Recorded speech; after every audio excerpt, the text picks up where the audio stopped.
Once there was a writer known for producing deeply thoughtful work, someone who built a reputation through discipline and consistent creativity.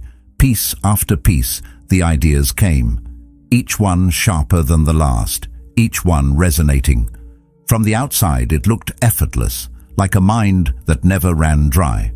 But at some point that flow stopped, and the more pressure they put on themselves to create something meaningful again, the more distant it became.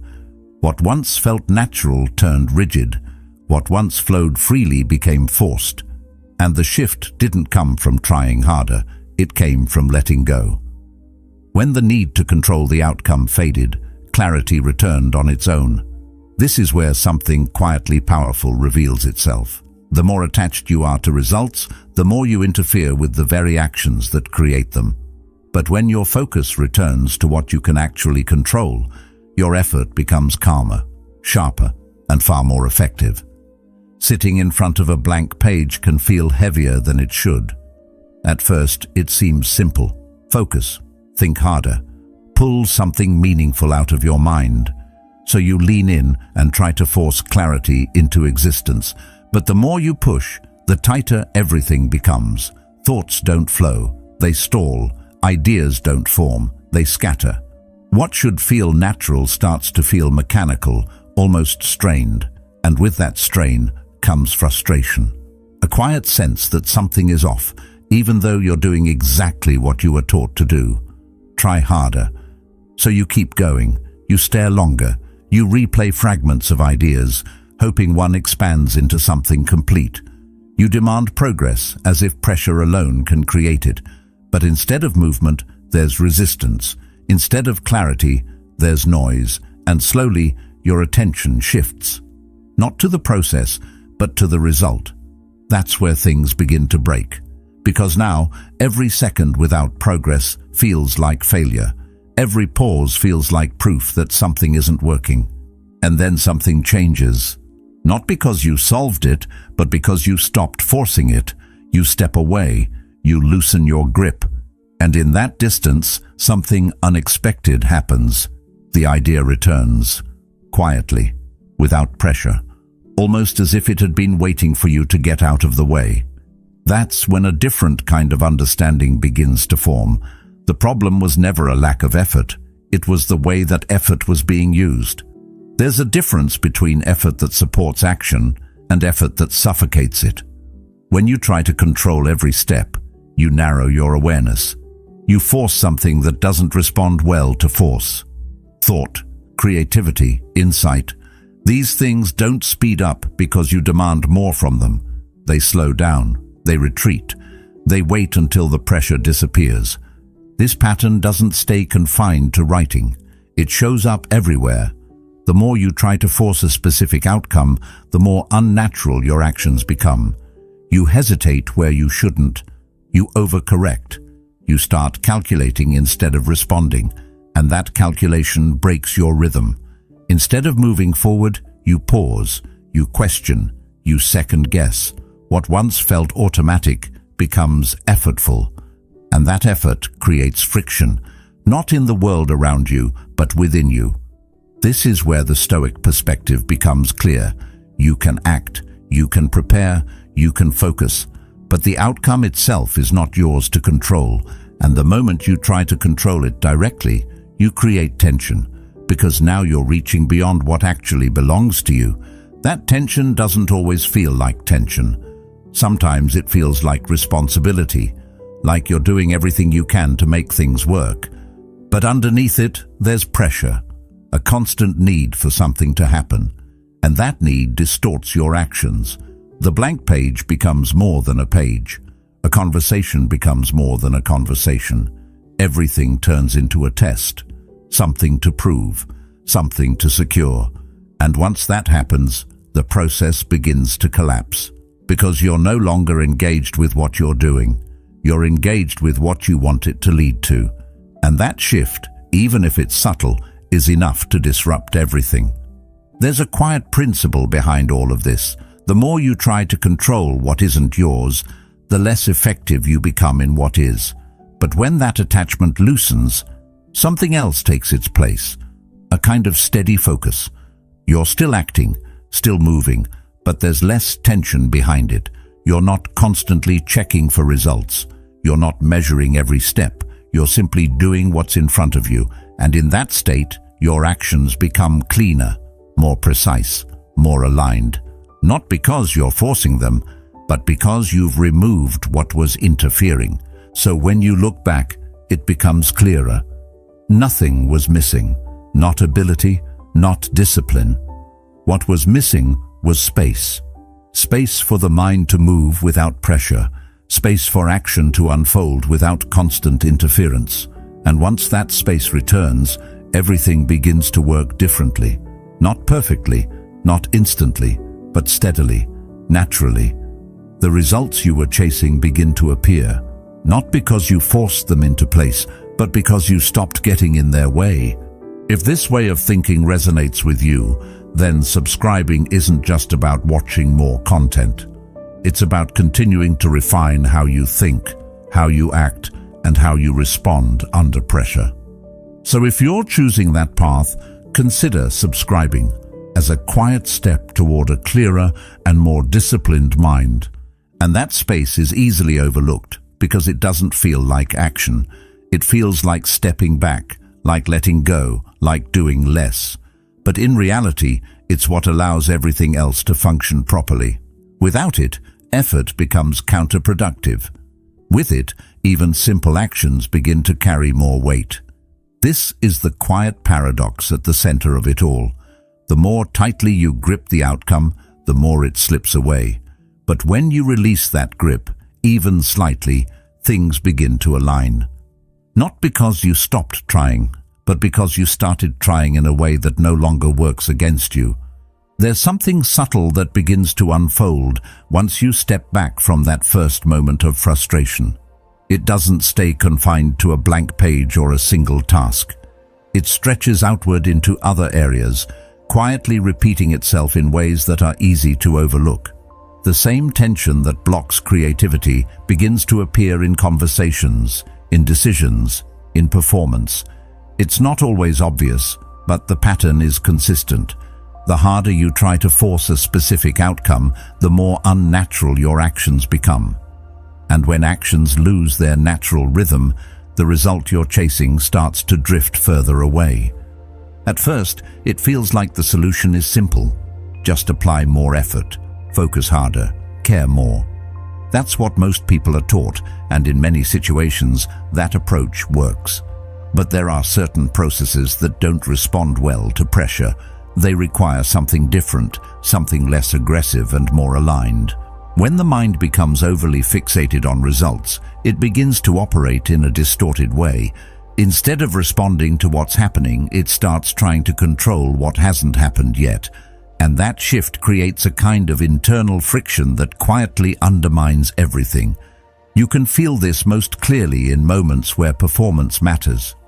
When attention shifts away from the task itself and toward the outcome, something changes. Movements that were once automatic become deliberate. Thoughts that were once fluid become fragmented. You begin to monitor yourself in real time, analyzing each step instead of simply taking it. And in doing so, you interrupt the very process that allows you to perform well. It's not that your ability disappears, it's that your connection to it weakens. This is where the breakdown begins. Not because of a lack of skill, but because of an excess of interference. The mind starts to calculate instead of act. It tries to predict instead of respond. And while that might seem like a smart approach, it often leads to hesitation. Every action becomes filtered through expectation. Every decision becomes weighed against a future result. And in that constant evaluation, the present moment gets lost. There's a line from Epictetus that captures this shift with surprising clarity. Make the best use of what is in your power and take the rest as it happens. The simplicity of that idea is easy to miss. When attention stays within what is actually controllable, action remains steady. But when it extends beyond that, trying to shape outcomes directly, tension builds. And that tension doesn't improve performance. It disrupts it. What's interesting is that this doesn't feel like interference when it's happening. It feels like responsibility. It feels like you're taking things seriously, like you're doing everything you can to make something work. But beneath that, there's a kind of strain that builds. A sense that you're trying to hold everything together at once, and the more you try to maintain that control, the more unstable it becomes. There's a natural rhythm to effective action. It doesn't mean things are easy, and it doesn't mean there's no effort involved. But the effort is directed, focused, and grounded in the present. When that rhythm is intact, actions follow one another without hesitation. There's no need to constantly check, adjust, and reassess every step. The process carries itself forward. But when the mind becomes attached to the outcome, that rhythm is interrupted. Instead of moving forward, you pause. You reconsider.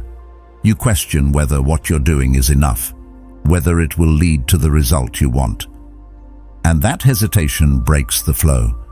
It introduces gaps where there shouldn't be any. It replaces momentum with uncertainty. Over time, this creates a cycle. The more you interfere, the less effective your actions become. The less effective your actions become, the more you feel the need to interfere. And without realizing it, you end up working against yourself. Not because you lack discipline or effort, but because the effort is being applied in a way that disrupts the process. This is where awareness starts to matter, not in a dramatic way, but in a quiet shift of attention. Instead of trying to control everything, you begin to notice where your influence actually ends. You start to recognize that certain outcomes can't be forced, no matter how much you want them to be. And that realization changes how you approach things. It doesn't make you passive. It doesn't reduce your effort. If anything, it refines it. You begin to place your attention more carefully, focusing on what you can actually do rather than what you hope will happen. And in doing so, you remove the unnecessary pressure that was clouding your actions. The result of that shift is subtle but significant. Actions become cleaner. Decisions become quicker. There's less second-guessing, less hesitation. Not because you suddenly have more certainty, but because you're no longer trying to control what can't be controlled. You're working within the limits of your influence instead of pushing against them. And within those limits, something starts to open up. There's more room to respond to what's actually happening rather than what you fear or expect might happen. Your attention becomes more grounded, more present. And in that state, performance improves. Not through force, but through alignment. This pattern keeps repeating itself, not as a problem, but as a signal. Every time you feel that tension, that urge to force an outcome, it's an indication that your focus has shifted beyond what you can control. And each time you bring it back even slightly, you restore that natural rhythm. So the issue was never about trying too little. It was about trying in a way that interferes, and once that becomes clear, the approach changes. Effort remains, but it becomes quieter, more precise, less reactive. And in that shift, the process begins to work the way it was meant to all along. There's a version of this pattern that becomes even more visible when other people are involved. It doesn't show up as a blank page or a stalled idea, but as a subtle tension in the way someone carries themselves. You can sense it in conversations, in tone, in the way words are chosen. Someone tries a little too hard to sound impressive, to appear confident, to make sure they are seen a certain way. And even if nothing is said directly, something feels off. Not dramatically, not in a way that's easy to point out, but enough to create distance. It's not that the effort is obvious. In fact, it's often disguised as enthusiasm or confidence, but underneath that, there's pressure, a need to be perceived in a certain light, a quiet urgency to be validated, and that urgency leaks into everything. The pacing of speech becomes slightly rushed. The focus shifts from connection to performance. Instead of simply being present, there's a constant awareness of how things are being received. And that's where the contradiction begins. Because the more someone tries to control how they are perceived, the less natural they appear. The more they try to establish their value, the more uncertain it can seem. Not because they lack value, but because the act of proving it creates tension. And tension, even when subtle, is something people pick up on quickly. It's a strange dynamic. On the surface, it looks like effort should help. If you want to be respected, you should show your strengths. If you want to be liked, you should present yourself well. And those things are true to a degree. But there's a point where that effort crosses into force, where expression turns into performance, and once that line is crossed, the effect begins to reverse. Instead of drawing people in, it creates hesitation. Instead of building trust, it raises quiet questions, not conscious ones, but impressions. A sense that something is being pushed rather than revealed.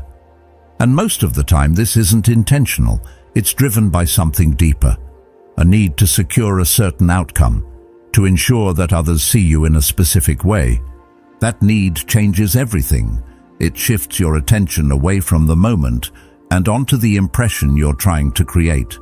You start adjusting yourself in real time, filtering your words, measuring your reactions. And while that might seem like control, it actually reduces your ability to respond naturally. You're no longer engaging fully with what's happening. You're managing it.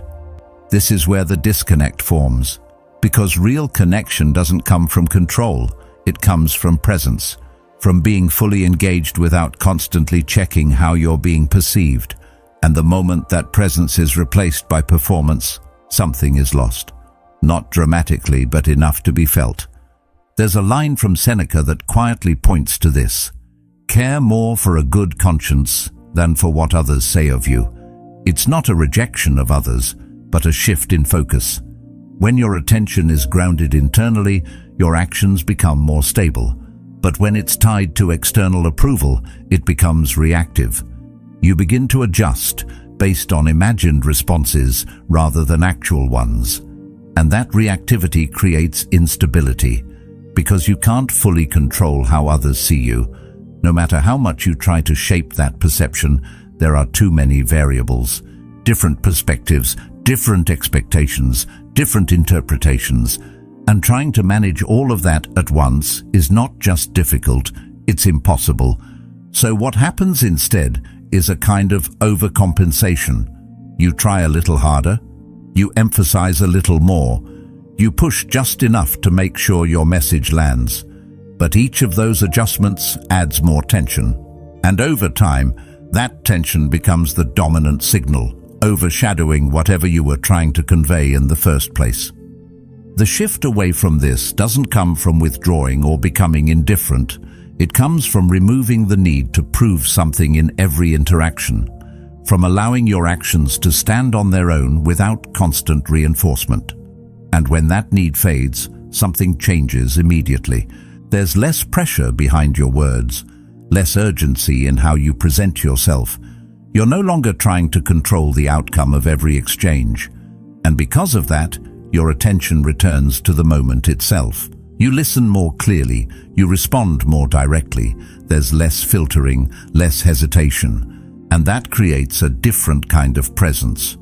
One that doesn't need to announce itself. It's steady, grounded, and noticeably more authentic. Not because you're trying to appear that way, but because you're no longer trying to appear as anything at all. People tend to respond to that without needing to understand why. There's a sense of ease in it, a lack of pressure that makes interaction feel more natural. And ironically, the very things that were being forced before, respect, interest, connection, begin to emerge without being pushed. This doesn't mean that effort disappears, it just changes direction. Instead of being used to shape perception, it's used to stay present, to remain grounded in what you're actually doing rather than what you hope it will lead to. And in that shift, the entire dynamic transforms. What was once controlled becomes responsive. What was once forced becomes fluid. And the need to constantly manage how you are seen begins to dissolve. Not because it was suppressed, but because it's no longer necessary. So when nothing needs to be proven, there's nothing left to defend. no image to maintain, no impression to secure. And in that absence, something stronger takes its place. A quiet confidence that isn't dependent on how it's received. And that confidence doesn't come from trying harder. It comes from letting go of the need to try in that way at all. There's another layer to this that doesn't involve other people at all. It happens quietly, entirely within your own mind, and because of that, it's even harder to notice. You sit with a thought you don't want. Maybe it's worry, maybe it's doubt, maybe it's something uncomfortable that keeps returning, and your first instinct is to get rid of it. You try to push it away, distract yourself, replace it with something better, but instead of disappearing, it lingers. It repeats. It becomes sharper, more persistent, almost as if your resistance is feeding it. This is where effort begins to turn against itself. Not because effort is inherently wrong, but because it's being applied in a way that creates friction. You're trying to move in one direction while simultaneously holding on to the very thing you want to leave behind. And that creates tension. The mind becomes divided. One part is pushing, the other is holding, and in that conflict nothing resolves.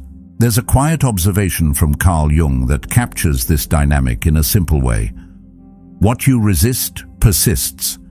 It doesn't mean that thoughts are permanent or that you have no influence over them. It means that resistance itself becomes part of the process that sustains them. When you push against something internally, you create a kind of psychological pressure that keeps it in place. This is where a different kind of approach begins to make sense, not one based on control, but on allowing, not in the sense of giving up, but in the sense of removing the unnecessary resistance that keeps things stuck. When you stop trying to force a thought away, something changes.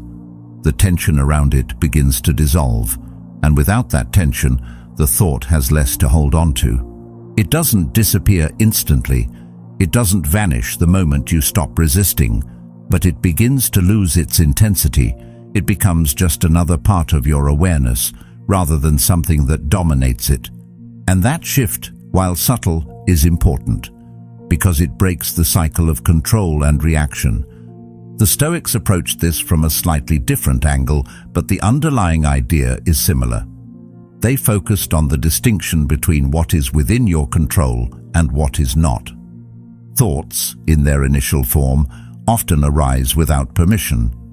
You don't choose the first appearance of an idea, but you do have influence over how you engage with it. And that's where the real leverage is. Not in preventing thoughts from appearing, but in choosing not to attach to them unnecessarily. When you stop treating every thought as something that needs to be fixed or removed, you create space. And in that space, the mind begins to settle on its own. What's interesting is that this doesn't feel like control in the traditional sense. It feels like stepping back, like doing less. And that can be uncomfortable at first, because it goes against the instinct to fix things immediately.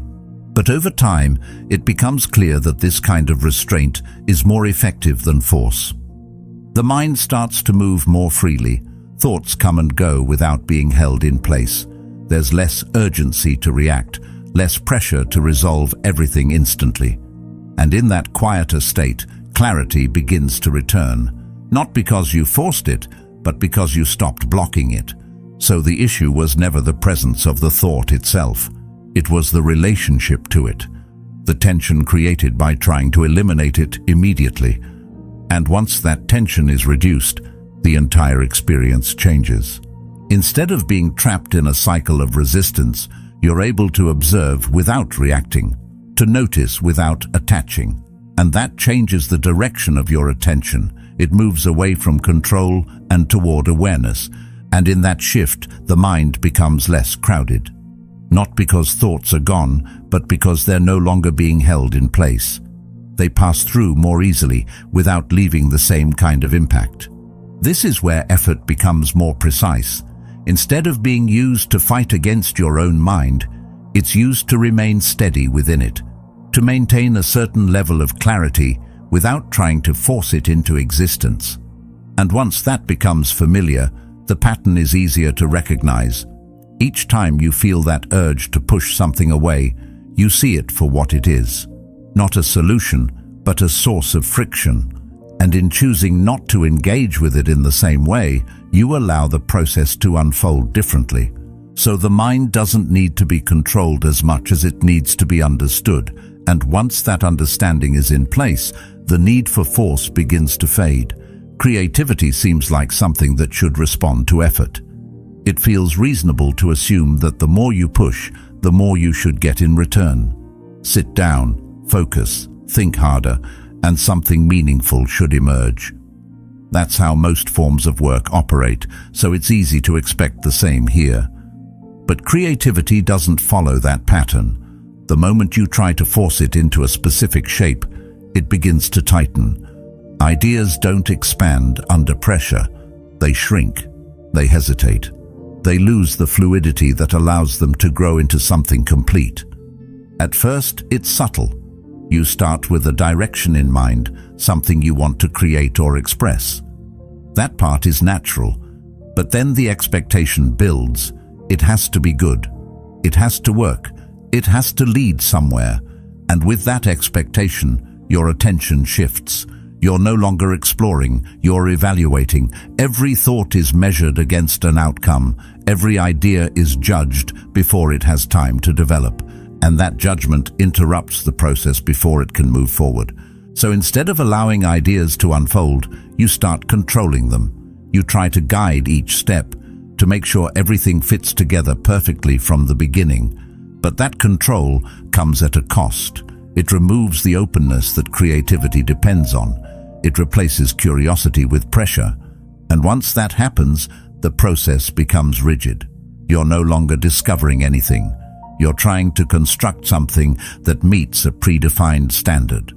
That rigidity is what blocks progress, not because you lack ideas, but because you're not giving them the space to evolve. You're expecting clarity before the process has had time to produce it, and in doing so you cut off possibilities before they can form. Creativity needs movement. It needs room to shift, to change, to take unexpected directions. But when everything is tightly controlled, that movement disappears. There's a line from Plato that reflects this in a simple but precise way. Thinking is the talking of the soul with itself. When that conversation is forced, it becomes strained. It loses its rhythm. But when it's allowed to unfold naturally, it becomes fluid again. Ideas don't need to be pulled out. They need to be listened to. And that requires a certain level of patience. This doesn't mean effort disappears, it just changes its role. Instead of being used to force results, it's used to stay engaged with the process, to keep showing up without demanding immediate outcomes. That kind of effort is quieter. It doesn't push as aggressively, but it sustains the conditions that creativity depends on. The difficulty is that this approach feels counterintuitive. It feels like you're doing less, even though you're actually doing something more precise. You're removing the pressure that disrupts the process. You're allowing ideas to form at their own pace instead of trying to accelerate them. And while that might seem slower, it's often more effective. Over time, this changes how you approach creative work entirely. You stop trying to control every detail from the beginning. You allow things to be incomplete, to develop gradually. You give ideas room to grow instead of forcing them into a finished form too early. And in that openness, something shifts. The process becomes more responsive. Instead of feeling stuck, you start to move with it. One idea leads to another without being forced. There's less hesitation, less second-guessing. Not because everything is clear from the start, but because you're no longer trying to make it clear immediately. This is where creativity becomes sustainable, not something that depends on constant pressure, but something that emerges from a steady, open engagement.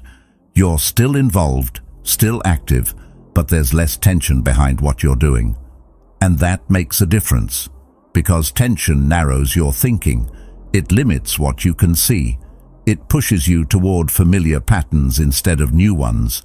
But when that tension is reduced, your perspective expands. You're able to consider possibilities that wouldn't have appeared before, and that's where original ideas begin to take shape. So the problem was never a lack of discipline or effort. It was the way that effort was being applied. Too much control, too much pressure, too much focus on the outcome.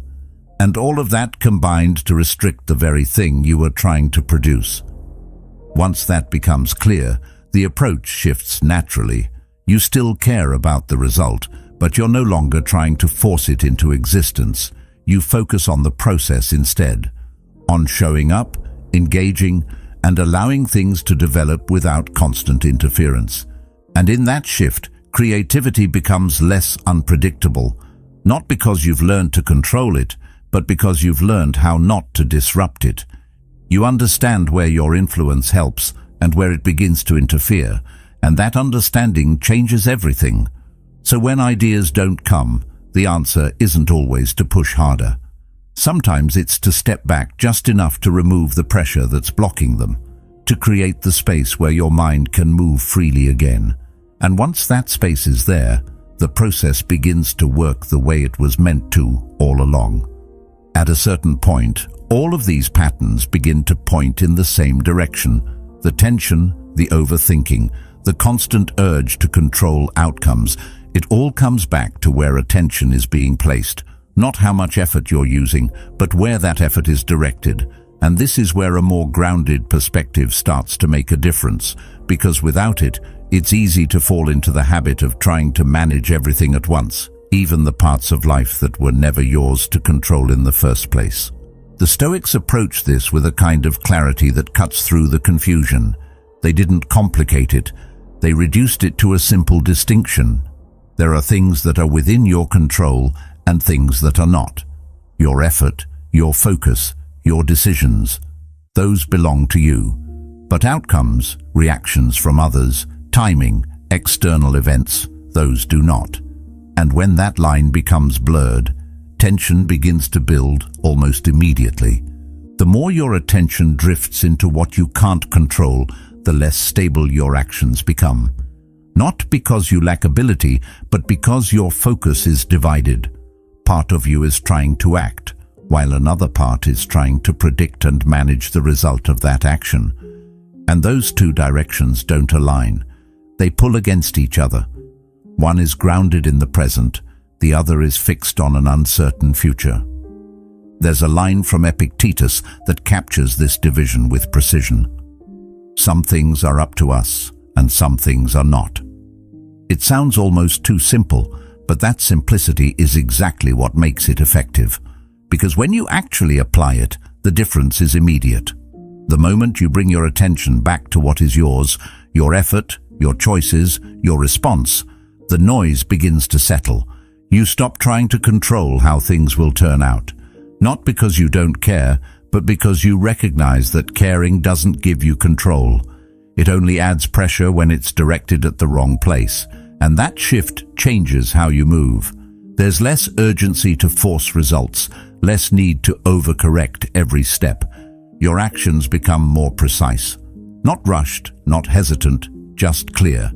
You do what needs to be done without layering it with unnecessary expectation. And because of that, there's less friction in the process. You're no longer working against yourself by trying to manage outcomes that aren't yours to manage. This doesn't remove uncertainty, that part remains. But it changes how you relate to it. Instead of trying to eliminate it, you work within it. You accept that results will come in their own time, shaped by factors beyond your control. And that acceptance removes a significant amount of tension from your actions. It also brings a different kind of consistency. When your focus is tied to outcomes, your motivation rises and falls depending on what happens. If things go well, you feel confident. If they don't, you hesitate. But when your focus is on what you can control, that stability increases. You act because it's within your control to act, not because you're guaranteed a specific result. And that creates a steadier form of progress, one that isn't constantly interrupted by doubt or overthinking. You move forward without needing constant reassurance that things will work out.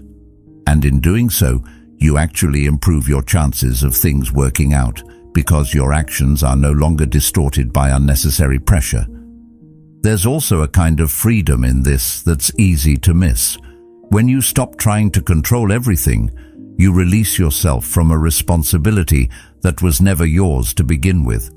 You're no longer carrying the weight of every possible outcome. You're focused on what you can actually influence. And that focus is lighter, more manageable, more effective. This is where clarity starts to replace confusion. Decisions become simpler because they're based on what you can do, not on what might happen. You're no longer trying to calculate every possible result before taking action. You're responding to the present moment with the information you have, and that's enough. Over time, this changes how you experience effort itself. It becomes less strained, less reactive. You're still engaged, still committed, but there's less tension behind it. You're not forcing things into place. You're allowing them to unfold while doing your part with precision.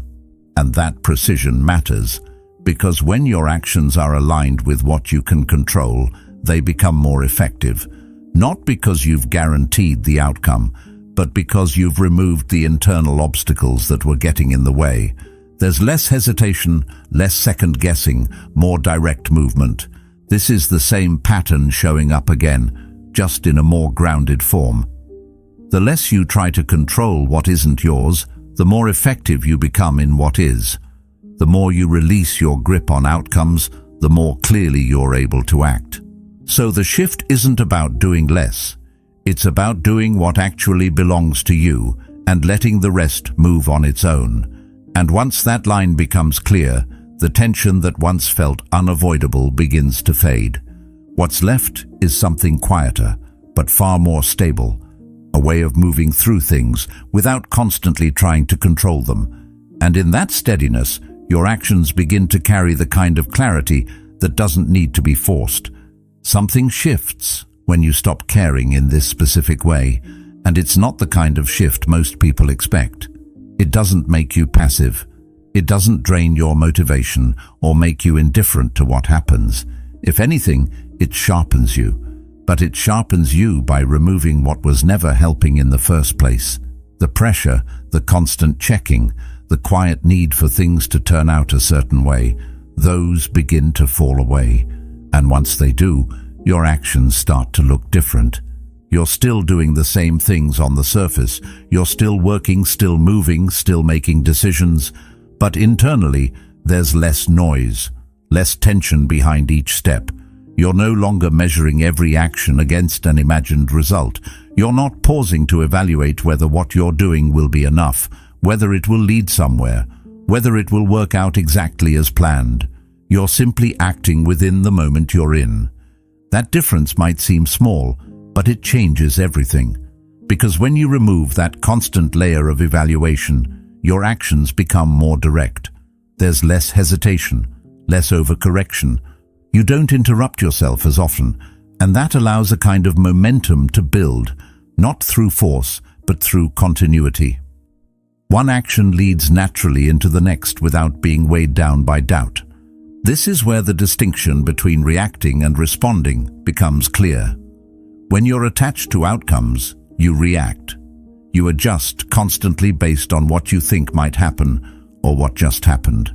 Your actions become tied to results that are still unfolding, but when that attachment loosens, you respond instead. You act based on what is actually in front of you, not on projections or fears. And that response is cleaner, more stable. There's a line from Marcus Aurelius that captures this state with quiet precision. If you seek tranquility, do less. It doesn't mean doing nothing. It means removing the unnecessary, the extra layers of thought, the constant need to control, the tension that doesn't contribute to the action itself. And once those layers are stripped away, what remains is something far more effective. Your attention becomes grounded, not scattered across outcomes and possibilities, but focused on the task itself. You're not thinking 3 steps ahead while trying to act in the present. You're here, fully engaged with what you're doing, and because of that, your actions carry more weight. Not because you're forcing them, but because they're no longer diluted by distraction. This also changes how you experience effort. It no longer feels like pushing against resistance. It feels more like moving with something. There's still energy involved, still commitment, but it's not strained, it's directed. You're not trying to bend the process to fit your expectations. You're working within it, allowing it to unfold while doing your part with clarity. And in that clarity, something important disappears. The friction that was slowing everything down, the internal conflict between what you're doing and what you wish would happen. That conflict used to sit behind every action, quietly interfering. But once the need to control outcomes is reduced, that interference fades. You begin to notice how much smoother things feel. Decisions come more quickly, not because you're rushing, but because you're no longer overanalyzing every possibility. You trust your ability to respond in the moment, rather than trying to predict everything in advance. And that trust creates a different kind of stability. It's not based on certainty, it's based on alignment. You're aligned with what you can actually do, rather than what you hope will happen. And that alignment removes a lot of unnecessary strain. You're no longer carrying the weight of outcomes that haven't even occurred yet. This doesn't mean everything suddenly works out perfectly. Results are still influenced by factors outside your control, but your relationship with those results changes. You're less affected by them, less thrown off when things don't go exactly as expected. And because of that, you're able to continue acting without disruption. That continuity is what makes the difference over time. Not a single perfect action, but a steady flow of clear, undistorted ones. Actions that aren't constantly being interrupted by doubt or pressure. And as those actions accumulate, they naturally lead to better outcomes. Not because you forced those outcomes into place, but because you removed what was getting in the way of reaching them. The process was always capable of producing results. It just needed to function without interference. There's also a quiet confidence that begins to form in this state, not the kind that needs to prove itself, but one that comes from experience. You see that when you act without unnecessary pressure, things tend to move more smoothly. You trust that process more, not because it guarantees anything, but because it works consistently. And that trust reinforces the shift. It makes it easier to let go of the need to control everything, to focus on what's in front of you and allow the rest to unfold. Not as a passive choice, but as a deliberate one. So what really changes isn't your level of effort, but the quality of it. You're no longer pushing against yourself. You're no longer dividing your attention between action and outcome. You're fully engaged in what you're doing, and that engagement carries you forward. And in that forward movement, something becomes clear. The results you were trying to force begin to appear, not all at once, not perfectly, but steadily. And they come not because you chased them harder, but because you stopped interfering with the actions that create them. What remains is a cleaner way of moving through things, one that doesn't rely on force, but on clarity. And that clarity, once it's established, tends to carry everything else with it. There's a quiet strength in letting go of what was never yours to control, not giving up, not stepping back from effort, but removing the tension that was holding you in place. When you stop forcing, you start seeing clearly. When you stop chasing, you start moving forward. And in that shift, things begin to fall into place in a way that effort alone could never create. If this way of thinking resonates with you, there's another video on the screen that goes even deeper into this path. Take a moment and continue the journey. And thank you for being a part of Stoic Journal.